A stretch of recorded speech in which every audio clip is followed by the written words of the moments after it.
네, 강프로입니다. 자, 오늘 흥하해온 10% 정도 하락 구간에 있습니다. 자, 제가 어저께 이야기를 드렸었습니다. 신고가를 만들었다는 건 돌아올 수 없는 강을 건넌 거다. 근데 신고가 이후에 매물 소화 과정이 있을 거다. 그리고 차익 매물을 다 흡수한 이후에, 그쵸?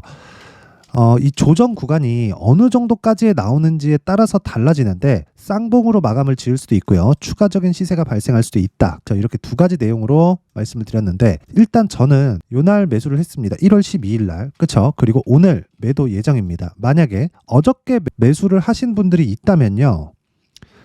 그거는 매도하실 필요가 없습니다. 그쵸? 근데 수익이면 굳이 보유할 필요도 없다. 그쵸? 왜 그러냐면요. 주가는 선반영합니다. 그쵸? 그 선반영이라는 게 지금 요 정도의 움직임만 봐서는 이해가 안 될 수도 있어요. 왜 그러냐면요. 이렇게 최근에 강세를 보이고 1월 달 들어서 시장이 약세 구간에서도 이렇게 강한 움직임을 보였었다는 게 전쟁 때문이잖아요. 지정학적 위험 때문에 그렇습니다. 그런데 우리가 여기서 한번 생각을 해볼게요. 왜 신고가를 애초에 만들어냈을까요? 6월과 7월 달에. 그쵸? 이런 상황은 왜 벌어질까요? 주가는 미래 가치를 반영하기 때문에 그렇습니다. 자, 무슨 얘기냐면요. 앞으로 좋아질 만한 내용을 토대로 주가가 먼저 반영을 하는 거예요. 뭐가? 가격이. 그쵸? 근데 앞으로 좋아질 만한 내용이 실제 좋아질지, 그쵸? 이게 실적으로 반영돼서 나오는 이야기를 드리는 겁니다. 이런 상황이 나올지 말지는 그때 가봐야 알아요. 하지만 가격은 먼저 반영한다. 그게 왜 그러냐면요. 세력들도 돈을 버는 게 목적이기 때문에 그렇습니다. 흥하해운이 굉장히 성장을 해서 어마어마한 기업이 되는 걸 세력들도 몰라요. 바라질 않습니다.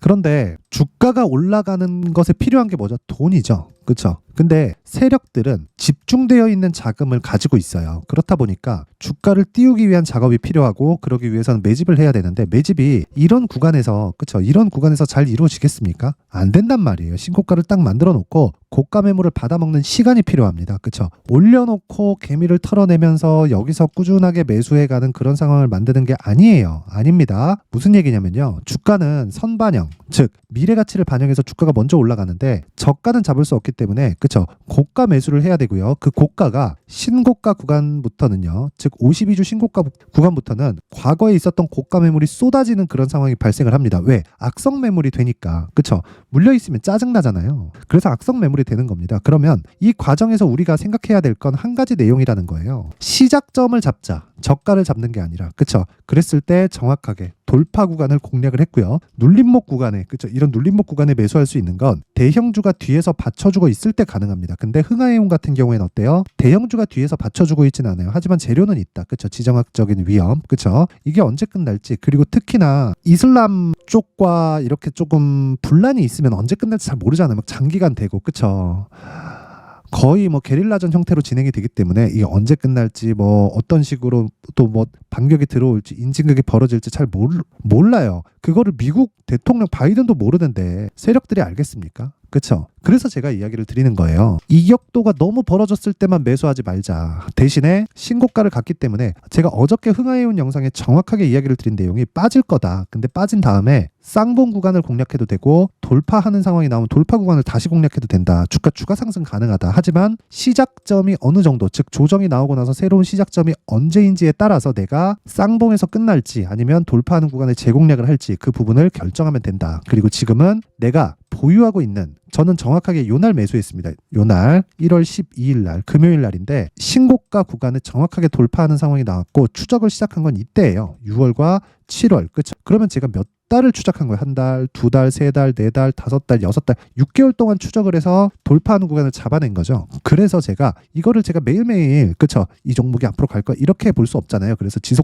지속적으로 제가 가격을 추적하는 과정에서 검색기를 활용을 하는 겁니다. 그렇죠? 근데 원리는 똑같아요. 검색기 어떤 패턴을 딱 적용을 했더니 주가가 올라가더라 이런 이야기를 드리는 게 아니라 검색기는 그냥 일을 줄이기 위한 방편으로 제가 활용을 하는 거고 기본적인 원리 자체는 앞에 좋아지는 부분을 주가가 즉 가격이 먼저 반영해서 상승 구간 즉 가격을 먼저 상승시키는 그 원리 자체는 전혀 변함이 없어요. 그쵸? 그래서 그 부분 반드시 기억하시고 내가 고가에 보유하고 있다. 그쵸? 이러신 분들은 철저하게 가격 전략에 대해서 다시 생각을 하셔야 되고요. 그리고 내가 이 구간 그쵸? 지금 수익 구간에 있다. 오늘 10% 빠지는데도 수익 구간에 있다. 오늘 종가에 매도하면 됩니다. 그쵸? 매도하고 나서 재매수할 수 있는 구간이 있어요. 그런데 고가에 내가 매수하고 있다 그러면 굳이 손절할 필요는 없습니다. 다시 올라오니까. 자, 의미하는 바가 다르다는 거죠. 내가 물려 있으면 손실을 봐가면서까지 그냥 확정 지을 필요가 없고, 내가 수익 중에 있으면 적더라도 수익 구간을 실현시키면 됩니다. 그래도 거의 한 5에서 한 7% 정도에서 마감이 될 겁니다. 10%에서 크게 뭐 하락폭이 커지기가 어렵습니다. 더 들어온 돈이 있어서. 그쵸? 자, 그래서 굳이 고가를 잡으려고 하지 말자. 하지만 가격대에 대해서는 철저하게 내가 집중해서 매매를 하자. 이게 오늘 핵심 내용이고, 다시 제시세 구간을 잡는 게 핵심인데, 여기서도 가격 그리고 내가 2주 안에 수익을 전환시켜야 되는, 그쵸, 전략이 필요하다. 이게 오늘 이야기를 드릴 내용입니다.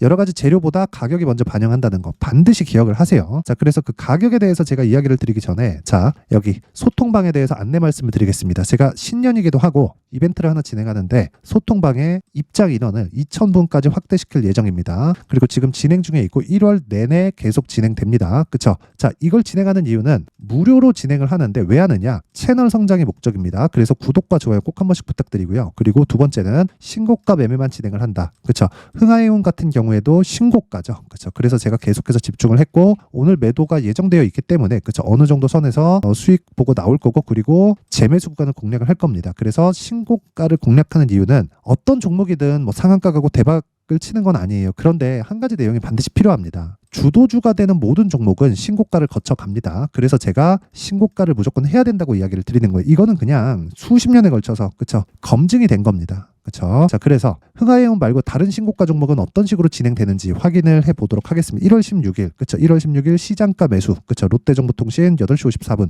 시장가 주문을 넣었는데 8시 54분 장시작 전에 넣으라는 건 시가에 그냥 때려 박으라는 거죠. 자, 그랬을 때, 자, 보세요. 오늘 거의 한 7% 정도의 상승 구간에 있습니다. 그쵸? 자, 보세요. 2.5에서 6.8, 한 5% 가까운 장중 수익이 발생을 한 겁니다. 근데 제가 오늘만 노렸을까요? 그리고 당연히 신고가 구간에 있죠. 자, 원래는 요날 공략해야 돼요. 1월 10일 날. 근데 요날 제가 다른 그 종목을 매매한다고 롯데정보통신을 매매를 못하고 하루 더 확인을 하고요. 그리고 1월 10일 날 처음 잡았습니다. 그게 여기 나와 있어요. 보면, 자, 보세요. 1월 12일 롯데정보통신 8시 49분 시장가 매수, 시가에 박아라. 끝. 이날이에요. 39,500원. 오늘 아까 전에 제가 흥하이온 할 때 말씀드렸죠. 오늘 하락하니까 매도 예정이다. 많이 빠져도 괜찮다. 왜? 어차피 수익에서 마감이 되니까. 그쵸? 2박 3일 동안 내가 어느 정도까지 수익을 볼지는 모르겠으나, 하지만 주가 추세가 유지되었을 때 정말 신고가 구간에서는 어느 정도까지 올라가는 상황, 평균적으로 50에서 100% 정도 상승 구간으로 탔을 때 이 정도의 등락을 보이고, 그리고 무엇보다 이런 시세를 만드는 건 세력입니다. 근데 그 세력도 기본적으로 올라가면서 매집하는 거예요. 그래서 우리도 매집하는 과정에서 타는 겁니다. 그렇죠? 그래서 제가 계속해서 말씀드리는 게 두 번을 공략한 거잖아요. 1월 12일 날, 그리고 여기 1월 16일 날. 자, 그리고 1월 12일 날 흥하이온 정확하게 진행된 내용이 있죠. 자, 보세요. 흥하이온 요 날이잖아요. 지난 금요일. 오늘 빠지면 어때요? 어차피 수익인데. 그쵸? 여기서 대박이 터지는 경우가 있어요. 어떤 종목이든 대박이 터지지는 않는다. 그쵸?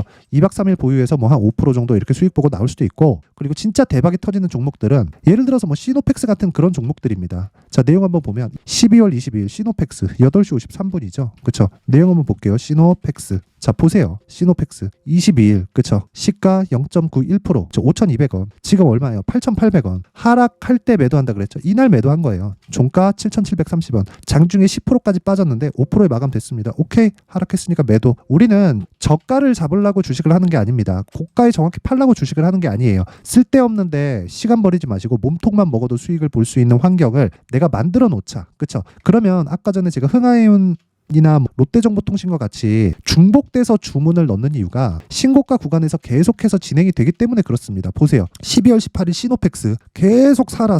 왜? 신고가에서, 그쵸? 나오니까. 그쵸? 이 구조에 대해서 반드시 이해를 하셔야 됩니다. 그래서 내가 정말 매매하는데 어렵게 진행을 하고 있다 하시는 분들은요, 소통방으로 들어오세요. 제가 긴 이야기 드리지 않겠습니다. 무료로 진행을 하고요. 저는 채널 성장이 목적이기 때문에, 그쵸? 구독과 좋아요 꼭 한 번씩 부탁드리고요. 상단에 있는 전화번호로 참여라고 문자를 보내주시면 여기 소통방 입장 링크를 제가 공유를 해드리도록 하겠습니다. 그 번호로. 대신에 구독과 좋아요 꼭 좀 부탁드리겠습니다. 전 채널 성장이 목적입니다. 뭐 돈 안 받아요. 돈 안 받고 진짜 모든 분들이 오셔서 진짜 신고가 매매 같이 하고, 그리고 배우세요. 그리고 무엇보다 주도주는 신고가를 무조건 거쳐갑니다. 이건 그냥 검증된 거예요. 자, 그리고 신년 이벤트 하나 더 나갑니다. 자, 여기 제가 뭐 시노펙스 뭐 이런 종목들 있죠. 뭐 흥하에온 이런 그 종목들처럼 주도주가 되는 종목은 신고가를 지속적으로 추적을 해야 된다 그랬죠. 그래서 여기 신고가 검색기에 대해서 제가 내용을 준비를 해왔고요. 그리고 이런 식으로 매매를 하기 위해서 그쵸? 어떻게 매매를 해야 될지 여기 수익 모델에 대한 내용을 함께 준비를 해왔는데 이 내용도 제가 채널 성장의 목적입니다. 그리고 돈 안 받고요. 구독과 좋아요 꼭 좀 부탁드리고요. 상단에 있는 전화번호로 참여라고 문자를 보내주시면 제가 소통방 입장 링크 그리고 신고가 검색기 그리고 선반영의 본질을 활용을 해서 그쵸 수익 모델에 대한 내용까지 함께 공유를 해드리도록 하겠습니다. 자, 다시 흥하에온으로 돌아와서 보면 오늘 10%씩 이렇게 주가가 빠지니까 걱정하시는 분들이 있을 것 같아요. 반등 나옵니다. 근데 고가에 나왔다. 그쵸? 내가 고가에 매수를 했다 하시는 분들은요. 반성하셔야 됩니다. 이건 배워야 돼요. 무조건 배워야 돼요. 그래서 소통방으로 들어오셔서 어떻게 매매하는지 배우고 지금은 굳이 매도할 필요가 없다. 이거 반등 나옵니다. 추가적으로 하락할 수 있지만 그때 내가 정확한 가격대를 잡아서 정확한다는 건 이때부터 반등한다가 아니라 반등을 확인하고 매수를 하라는 겁니다. 그쵸? 그래서 그 가격을 어떻게 잡는지 그리고 보유기간을 어떻게 잡아야 되는지 그 내용을요. 제가 여기 흥하에온의 가격 그리고 단기 보유 전략으로 준비를 해왔는데 이 내용은 분량이 20페이지에 달합니다. 상당히 길죠. 이걸 제가 영상에서 이야기를 드리면 정말 진짜 한 두세 시간 정도 계속 떠들어야 됩니다. 그럼 편집 시간도 진짜 오래 걸려요. 그래서 제가 이렇게 내용을 준비를 해온 거고 채널 성장을 위해서 돈은 안 받아요. 돈은 안 받고 진짜 채널 성장을 위해서 구독과 좋아요 꼭 좀 부탁드리고요. 상단에 있는 전화번호로 숫자 3이라고 문자를 보내주시면 제가 흥하에온의 가격 그리고 단기 보유 전략을 함께 공유를 해드리도록 하겠습니다. 자, 항상 시청해주셔서 감사드리고요. 무엇보다 신고가에 대해서 제가 계속해서 강조를 드리는데 그만큼 중요하기 때문에 그렇습니다. 그래서 제가 12월 달부터 진행하고 있는 신고가 주도주가 있는데 그 종목을 어떤 식으로 진행을 했고 어떤 관점에서 제가 이슈나 모멘텀에 대해서 해석을 했는지 그리고 가격이나 보유기간을 어떻게 잡고 있는지를 제가 지금부터 상세하게 내용 준비를 해놨으니까 영상 끝까지 시청하시고요. 모든 분들이 성공 투자하셨으면 좋겠습니다. 네, 올 한 해를 뒤돌아보니까 구간별로 큰 수익이 나왔었던 종목들이 꽤 많이 보입니다. 1월 달에는 AI 관련주들이 있었고요. 그리고 2월 달부터는 2차 전지가 계속해서 강세를 보였죠. 자, 그리고 나서 3월 달이 되니까 AI 반도체 관련주들이 신고가를 만들면서 5월 달부터 시세를 큰 폭으로 냈죠. 저가부터 따진다면 한미반도체와 같은 종목들도 올 한 해 6배 정도의 시세가 나왔습니다. 혹시라도 올해 수익을 보지 못하신 분들이 있다면요. 어떻게 시세가 움직이는지 반드시 익혀 놓으셔야 되고요. 만약에 그런 부분이 아직 준비가 되어 있지 않다면 어중간한 종목들 사고팔고 하지 마시고요. 딱 한 종목에 비중을 제대로 넣어서 확실하게 수익을 보는 방법이 필요합니다. 자, 그래서 제가 23년 12월 달 강프로의 대시세 종목을 준비를 해왔고요. 이 종목은 대기업을 상대로 안정적인 매출 구조를 갖추고 있는 데다가 이 규모가 40%를 넘나들고요. 호황기 때는 50%를 넘나드는 역대급인 이익 구조를 갖추고 있어서 대체 불가능한 기업이라고 보셔야 됩니다. 자, 지금 현재 주요 거래처는요. 삼성전자, 인텔, 하이닉스, TSMC, 엔비디아까지 모든 반도체 업체를 고객사로 확보하고 있는 상황이고요. 이 재무제표 상황을 보면요. 이익률 자체가 넘사벽인 걸 알 수 있습니다. 넘을 수 없다는 거겠죠. 첫 번째 급등 포인트를 보면요. 앞서서 보여드렸었던 실적은요. 23년도 개화 시기에 접어들었었던 AI 반도체 실적이 포함되지 않은 실적입니다. 자, 그런데 올 한 해 개화 시기에 접어들었었던 새로운 반도체의 실적치가 더해지면요. 질적인 성장보다 양적인 증가가 함께 이루어지게 되고요. 그런 부분을 한미반도체가 이미 시세로 보여줬죠. 저가부터 6배 강세를 보인 상황이 있습니다. 강프로의 무료 소통방이죠. 어떻게 매매를 했느냐. 5월 25일 날 그쵸? ISC를 49,800원에 매수를 했고요. 자, 그리고 나서 두 달도 되지 않아서 한 100% 정도의 수익을 만들어냈습니다. 자, 근데 6월 2일 날 내용 한번 확인해 보시면 자, 한미반도체 26,000원까지 올려서 잡겠다는 내용이 있죠. ISC와 함께 새로운 반도체 관련 종목입니다. 이때 당시 가격이 25,650원이었는데 그냥 올려서 잡으라는 거겠죠. 지금 현재 한미반도체 가격이 62,000원인 걸 본다면요. 항상 주가는요. 신고가 이후에 공략하는 것이 좋고 그랬을 때 단기간에 100% 수익이 가능한 구조를 만들 수 있습니다. ISC도 그렇고 한미반도체도 마찬가지예요. 당연히 에코프로도 마찬가지입니다. 두 번째 급등 포인트를 보면요. 자, 개인용 PC를 비롯해서 서버, 클라우드 그리고 우리가 사용하는 스마트폰까지 기본적인 PC 구조와 동일하고요. 새로운 반도체의 구조도 동일한 구조를 갖추고 있습니다. 자, 근데 한미 반도체의 상승 이유도요. 이러한 구조가 동일하게 진행되기 때문이고 이 구조는 절대로 바뀔 수가 없습니다. 11월 달에 새로운 뉴스가 나왔습니다. 자, 온 디바이스까지 더해지면 비메모리의 사용처는 계속해서 증가할 것은 너무 당연한 이야기고요. 그런 부분을 감안했을 때 이 기업은요. 질적인 부분에 대한 성장이 아니라 양적인 증가까지 이룰 수 있는 상황이 된 겁니다. 한미 반도체의 시세를 보면 아직은 굉장히 저렴한 상태를 유지하고 있고요. 세 번째 상황을 보면요. 엔비디아의 실적인데요. 이건 올해 초 대비해서 4배 정도의 상승폭이 나왔고요. 주가도 그 정도가 당연히 올랐죠.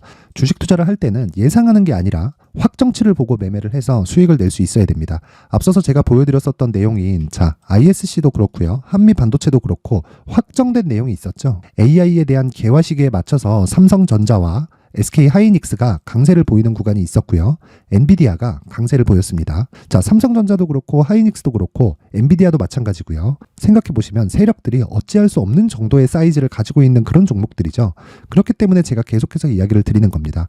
확인하는 데는 확정치가 필요하다고요. 엔비디아 실적만큼 확실한 재료가 있을까요? 엔비디아의 실적의 증가세는요. 앞으로 다가올 AI 반도체의 수요 증가가 있을 수밖에 없다는 거고, 그리고 그에 맞춰서 단가는 폭증하고 있는 상황인 게 엔비디아의 실적을 보면 알 수 있고요. 그리고 삼성전자와 SK 하이닉스로 연결이 되고요. 그래서 한미반도체가 올라온 그런 상황입니다. 한미반도체만큼 추가적으로 상승할 수 있는 종목이 있다는 게 하이닉스를 포함해서 삼성전자의 시세 그리고 엔비디아의 실적을 보면 알 수 있고요. 그래서 준비한 4분기 대시세 종목, 내년 초까지 강세를 보일 수 있는 종목을 준비를 해왔습니다. 어렵게 생각하지 마시고요. 기본적으로 신고가 구간에 있는 종목이기 때문에 하락에 대한 저항성은 충분히 갖춰져 있는 종목이고 이미 시세가 시작이 됐습니다. 자, 무엇보다 중요한 건 얼마에 사는 걸 텐데 제가 그런 부분까지 상세하게 준비를 해놨으니까 영상 상단에 있는 전화번호로 대시세라고 문자를 보내주시는 분들에 한해서만 무료로 공개를 하도록 하겠습니다.